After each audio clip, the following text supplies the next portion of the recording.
Hi, my name is ADYRA AFKAL, and I would like to talk about 4 criteria of measuring creativity. We were given a task to elaborate the 4 criteria of measuring creativity.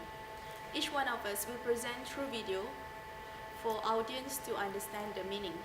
So let us start with first criteria.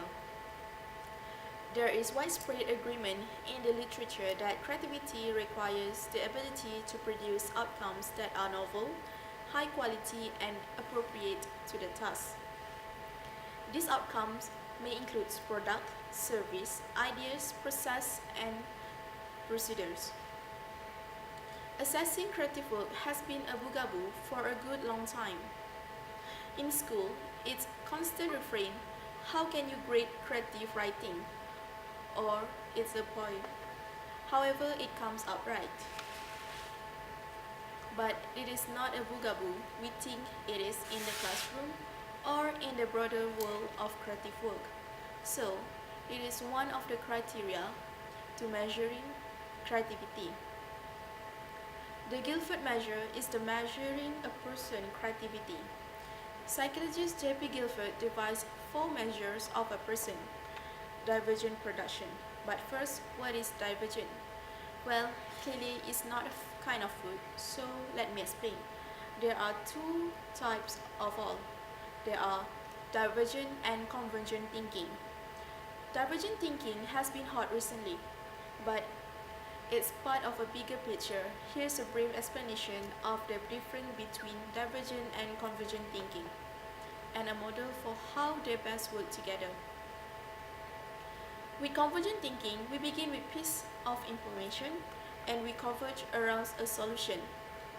Information might be a question, a problem, piece of evidence, or data. But divergent thinking works in opposite direction. With divergent thinking, we begin with prompt and we generate many solutions. So, let's get back to the Guilford measure. Each of the measures can be practiced and improved, and each focuses on creative output in the context of a prompt that asks for a quantity of responses. Here's an overview of the measures. Fluency. How many responses? Flexibility is how many types of responses. Originality is the unusualness of the responses. And elaboration is the detail of the responses.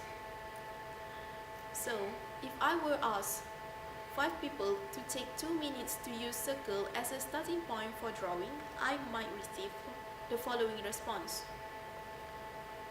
First, if Anna drew the most drawing, even though her drawing were all faces, she has the highest fluency. Then Benji drew most type of responses, even though he has fewer total responses than Anna. So he has the highest flexibility. But Darlene drew only 2 responses, but no one else drew a balloon or a bomb. So she has the highest originality. Then Edward drew only 3 faces, but with more detail than the others. So he has the highest elaboration. The Guilford approach, it is not comprehensive in measuring creativity, but it is achieved a kind of psychometric evaluation of an individual. It measures a kind of productivity quotients, if that's what you're going for.